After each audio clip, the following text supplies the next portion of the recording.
What's going on, guys? NealGuides here. Welcome back to another video. This is a question I actually get asked quite a lot, actually, surprisingly, and it's to do with tactics. Does tactics really matter to how they actually are? Does it really make the biggest difference in your team? It's a question I always get asked a lot because people always ask me about my videos. In this tactic you made this long ball, this balance. Does it make a difference? And why I think instructions are the most important. I'll just kind of go through everything all together.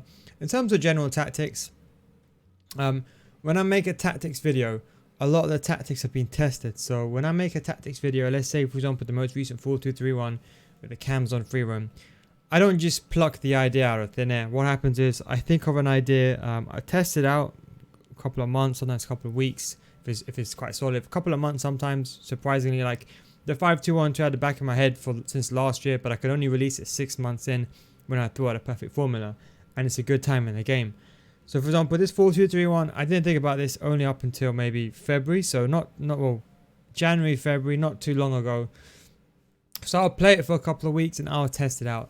Generally what happens then is I give it to a few of my friends. I give it to some of my friends who are gold. Well, one or two of them are gold 3 around that area, and some of them are elite players. So the idea is when I give my friends the formation, they normally play it and they'll give me feedback. They'll say, the gold 3 player might say, oh, you know what, this formation, the depth is too high, it's really affecting me. Whereas the elite player would say, oh, the depth is too high, you need to go lower because you're getting countered.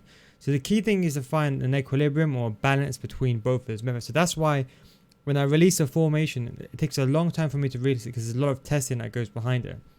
So then I'll have to then find a balance between it.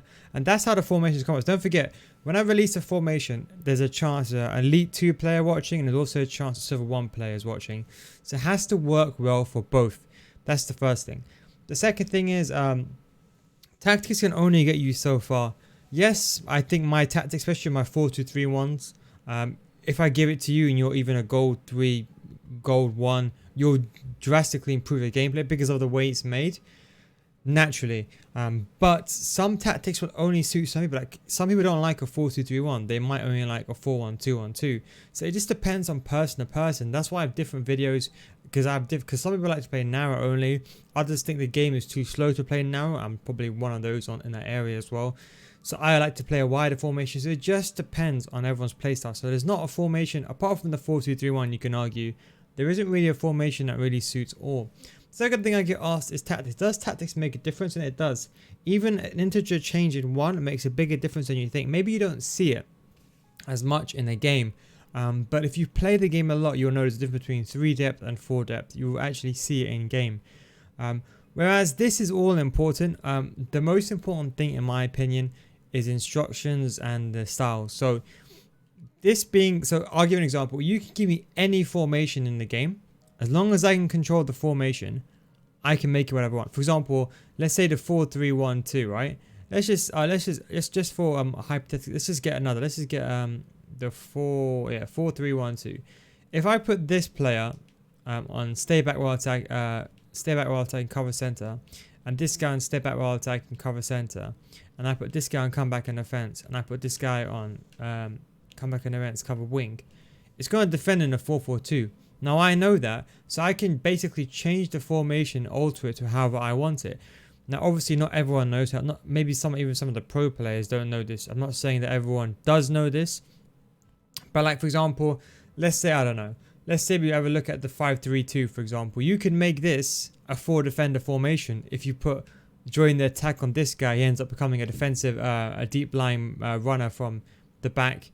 And you can make it like I'm currently in a process. You'll see on my main channel in a couple of weeks' time. I'm in a process of making Pep Guardiola's formation with the 5-2-2-1. This one here, and I have one of the centre backs on joining the attack. Now, as long as you can control the instructions, you can create anything you want. The same with defensive style. Long ball, pressure and heavy touch, all those, etc., etc. They are fine. But if you give someone who parks the bus the entire game constant pressure, they're gonna fail. That's why in theory balance works the best, or pressure and heavy touch, because these make the biggest difference. Like offensive balance and long ball, there's a massive difference. A lot of players, top tier players in Gold 1, they might prefer to use balance because it gives you full control. But anyone below Elite 3, in my opinion, should use long ball because No players know how to trigger players going forward. Don't forget, I remember I got a lot of stick when I put long ball on my 4-2-3-1.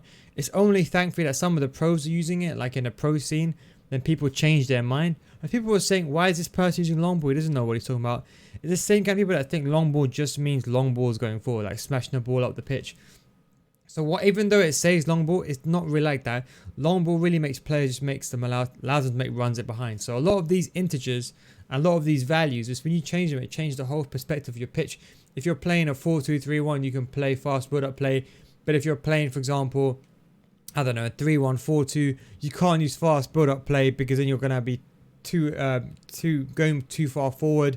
You'll have no one in midfield. But a fast build-up play with a 4-2-3-1, it will work pretty well because you have the kind of the 3 cams and the 2. So when you do go forward, you have the CDMs as support. Whereas, for example, the 3-1-4-2, it's like an all-out attack formation. If you go forward, there's no one to pass to backwards. So all these things will come with experience, but that's one thing I want to say is formations, yes, they're important. And maybe you can argue some of the pro players, like, for example, myself, I like a 4-2-3-1. It's because I can manually control the formation. I can trigger my left back to make a runner behind and make it into a 3-4-2, for example, as an example, right? So that's one of the things I wanted to mention. So a lot of pros, you can give them any formation in the game and they'll play very good. The most important thing is because anyone is above a consistent elite player can play with any formation in the game. The most important thing is the 4-2-1 is probably the most efficient way and probably the most consistent way defensively and offensively. That's the main thing. Now, going over the tactics, width and depth are obviously important. So are players in the box.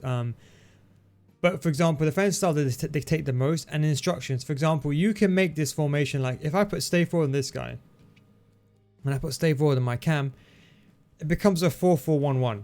If I put, for example, this guy and come back in defense, this guy and come back in defense, and I put this guy and stay forward, this guy and stay forward, it will come to a position where the 2 strikers will kind of drop back, but then the lamb and the ram will stay forward, and then in the final third, they will kind of cross over. So a lot of things can be altered in this formation. If, for example, I'm just going to change to a random formation now. I don't know.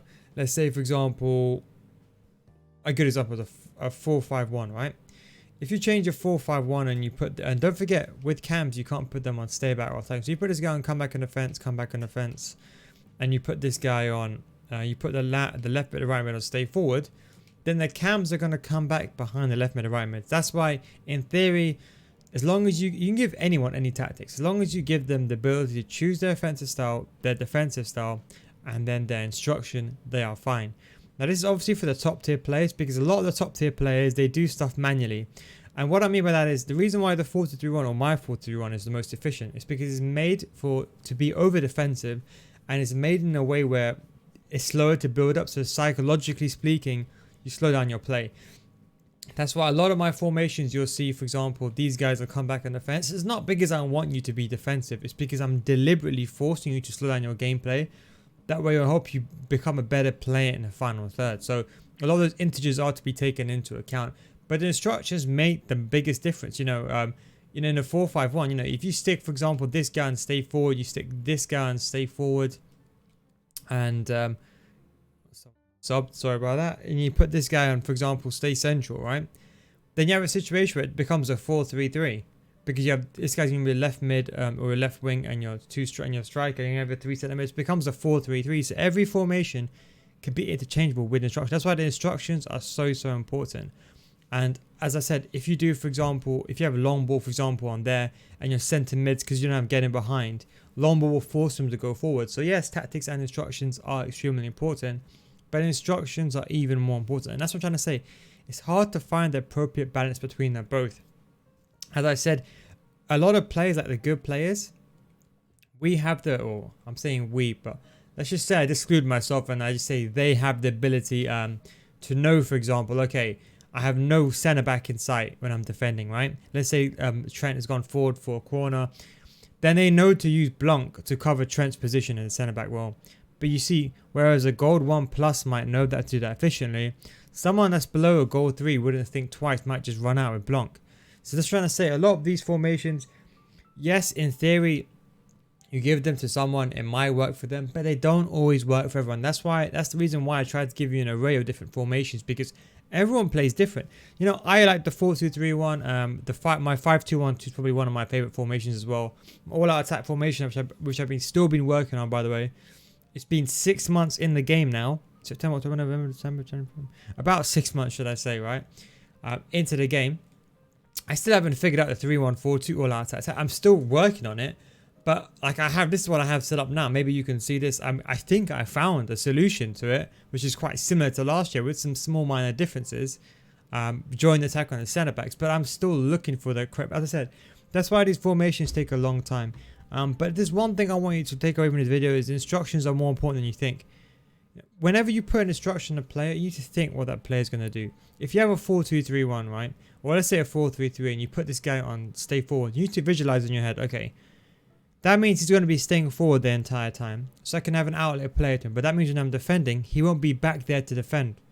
So that's why you need to always think. But before you apply an instruction, think about what the player is going to do both offensively and defensively. And that will help you with your decision making. Another mistake I see is people, they change their tactics after they lose. You know, the biggest mistake I see, someone, they might get goal 1 for the first time. And next week, they play the same tactics. And then they end up getting goal 2. Then they scrap it. That is the worst thing. If you got your best ever finish, you should keep with those tactics. Yes, you try to make some minor changes, but you keep it there. Same with changing your team. If you get Elite 3 for the first time, the best advice I can ever give you is to keep the exact team and the exact tactics. Because what happens is sometimes you might get Elite 3.